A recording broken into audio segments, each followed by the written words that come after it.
This committee was specifically established to address the issue of double billing, disclaimed and disputed bills.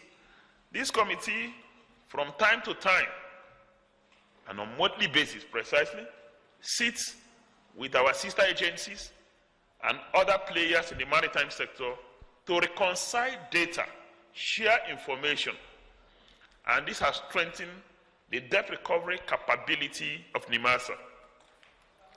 In addition, we have regularly updated the agency's billing system, and in the year under review, we are trying to integrate all our billing systems to a common platform instead of operating in silos. We hope that that will be completed within this year so that it becomes easier for people to pay NIMASA bill and for us also monitor activities within our maritime domain and ensure that every revenue due NIMASA and by extension the Federation is secured. We have also put a few enforcement procedures and instruments in place to ensure compliance and payment of statutory dues. And Mr. Chairman, honorable members, you recall our interaction lately where you gave your verbal support that we should quickly advertise and secure enforcement platforms. Just in the papers yesterday, you will have seen the advertorial that we placed based on the advice of this committee. We intend to secure a number of enforcement platforms and closely monitor activities within our maritime domain to ensure that our maritime domain is safer, our oceans are clean, and that those who transact commercial activities within our waterways feel secure to do so, and in addition, ensure total compliance with the laws of the Federal Republic of Nigeria, as well as IMO instruments to which we are party to. And so, to that extent, in the next few days, you will notice that there will be platforms of the agency working with Maritime Guard Command, which is a collaborative arrangement between NIMASA, Nigerian Navy, and other security agencies.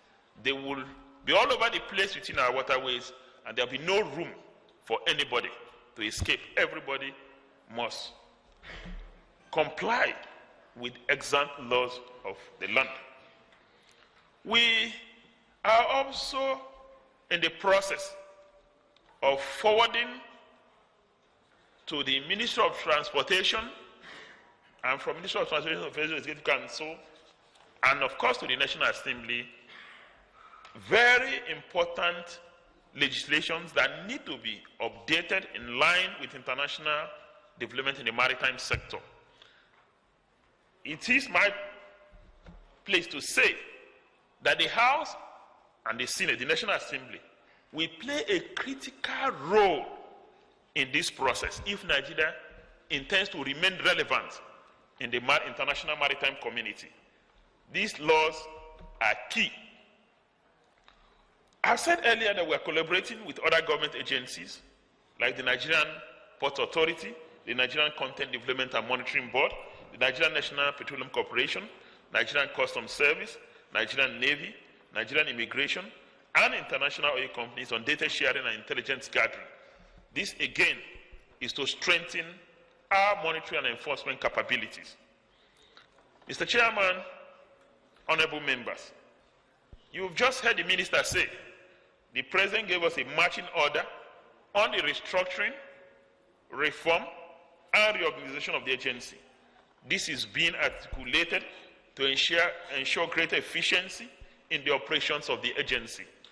This is ongoing, and we hope that at the end of the restructuring, reposition, and reform exercise, NIMASA will be the pride of Nigeria and the maritime community in particular.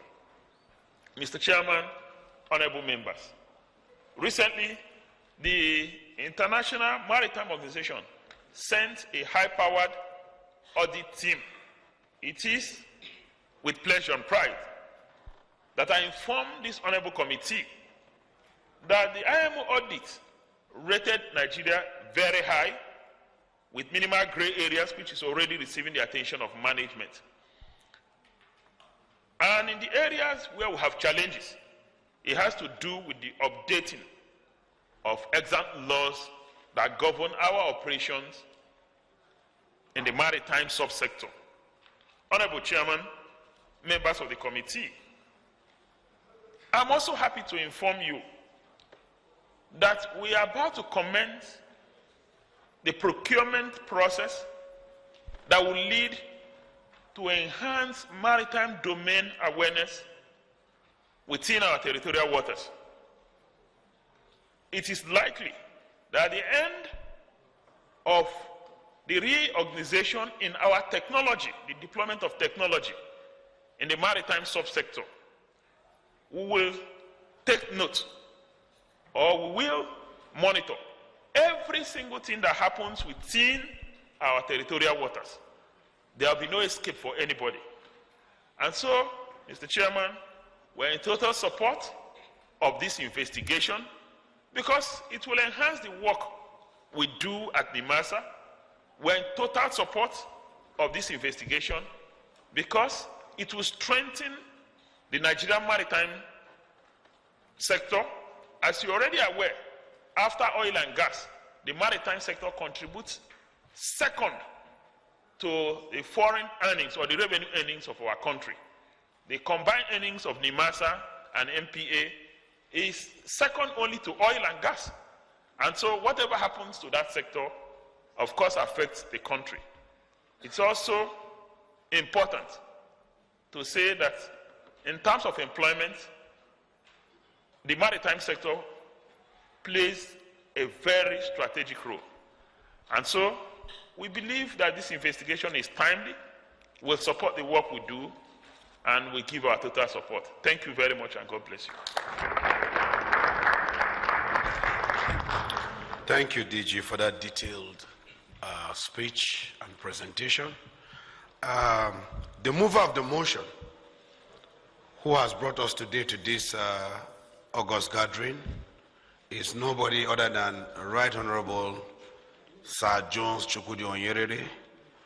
Sir Jones Chukwudi is supposed to come up and give us a synopsis on the motion. Sir Jones, you are invited, please. No.